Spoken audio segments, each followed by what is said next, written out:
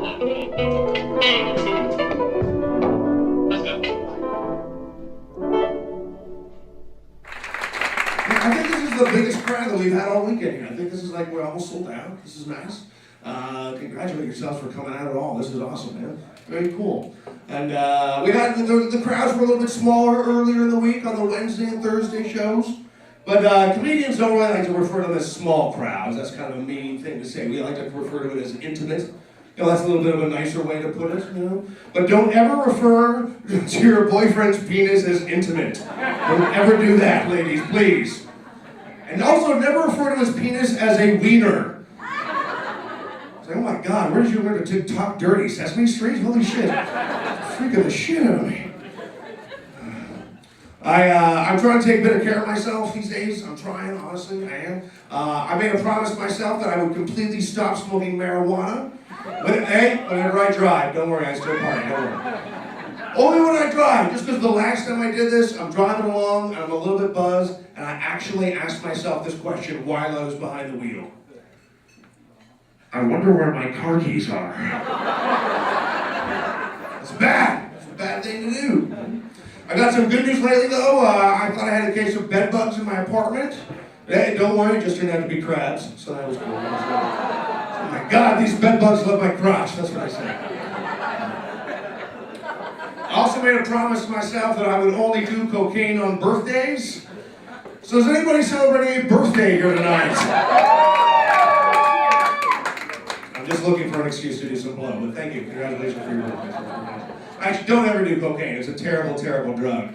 You want to know why? You know how you can tell it's so terrible? It's because nobody ever wants to share it. That's how you know it's bad. Also, I'm trying to make myself just feel more positive lately, you know, just by switching phrases around too, you know.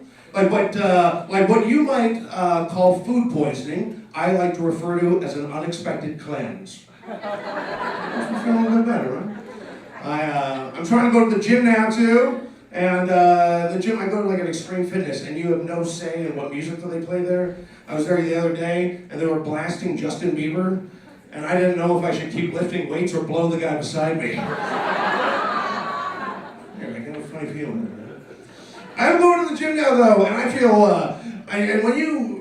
I just feel terrible for the person beside me. You know, if I'm using that elliptical machine, and if I had a burrito the night before, you know, because man, it just starts concocting in your stomach and brewing in there too. And I think I'm just going to start wearing a T-shirt that just says, "Yes, I farted."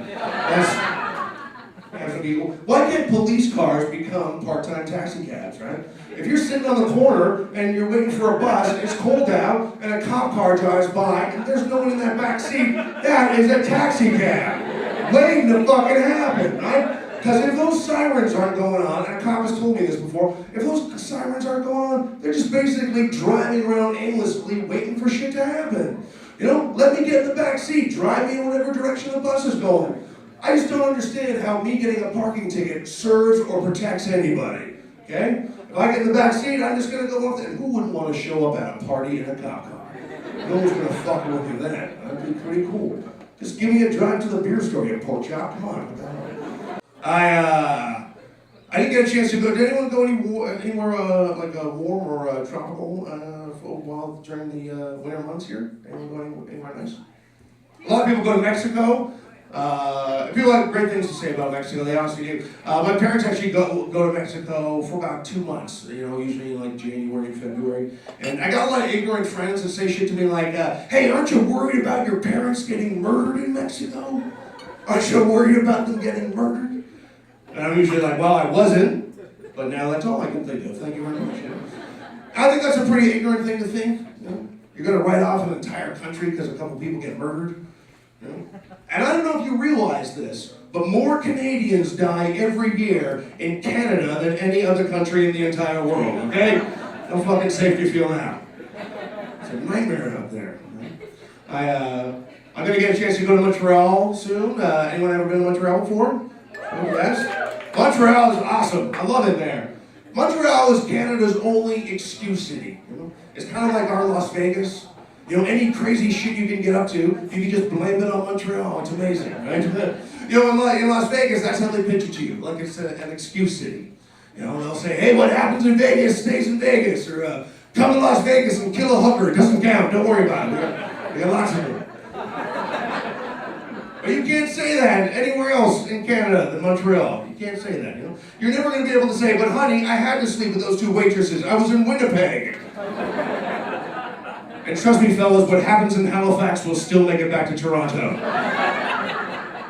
It's not pretty. My girlfriend made the mistake of asking me if I had to make a choice between her and marijuana, what would I choose? And don't ever make a guy, you know, sort of make a choice between one of his favorite vices and you. We're not going to answer fast enough. I made the mistake of answering with a scenario. She asked me, if you had to make a choice between me and marijuana, what would you choose? I said, well, let's look at it like this. Marijuana has never yelled at me for looking at another bag of marijuana. Marijuana has never asked me what I'm thinking or how my day was. Marijuana knows exactly what I'm thinking. Absolutely nothing. It's awesome. Marijuana never lets me in. I don't know what it is. I've seen this with a number of houses these days that I think a lot of people are leaving their Christmas lights up like all year round. And what a testament to how lazy that is. You know? I think you should take them down like mid-January or something like that. I think the one time every year you gotta take down your decorations like right afterwards is Halloween. You know? As soon as Halloween is over with, take that shit down. Because I used to live in Cabbagetown, right up there, just on the top of Parliament Street, and there was a house in my neighborhood, and I swear to God, if it is mid-February and you still got a guy hanging from a noose in your front yard, take it down, get your shit together. Come on, first of all, you're lazy, and second of all, it's Black History Month, okay? Hey, I'm telling you to take it down, all right? You can be a little bit more considerate and take down those racist decorations, you piece of shit. I'm telling you to take them down. I'm the nice guy. That's the whole loop. Oh, boo, he said Black History Month and something mean. I don't care about the words in between there, but it's okay, all right. I'm not racist. Sometimes I worry if I am, though. I think everyone does, you know?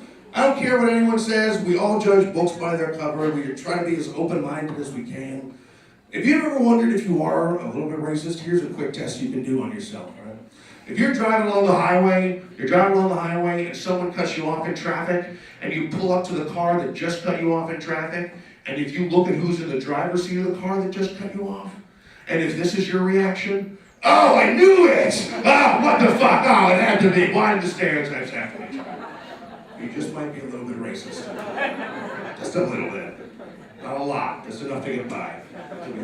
Did anyone do that thing with, when they had that become aware of mental illness, that Bell telephone thing where you're supposed to go hashtag let's talk? You did that? Yeah, well, I don't know. I know it does a lot of good, but you know what I always find funny about antidepressants? What their side effects. They're side effects of like, you're gonna lose your sex drive, you're gonna gain weight, and it also causes hair loss.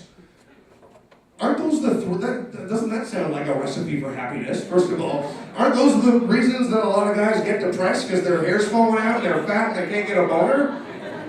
Just saying, it just seems like a weird thing. And also, why is it like they have like symptoms like it also will cause diarrhea and constipation. How does that work out?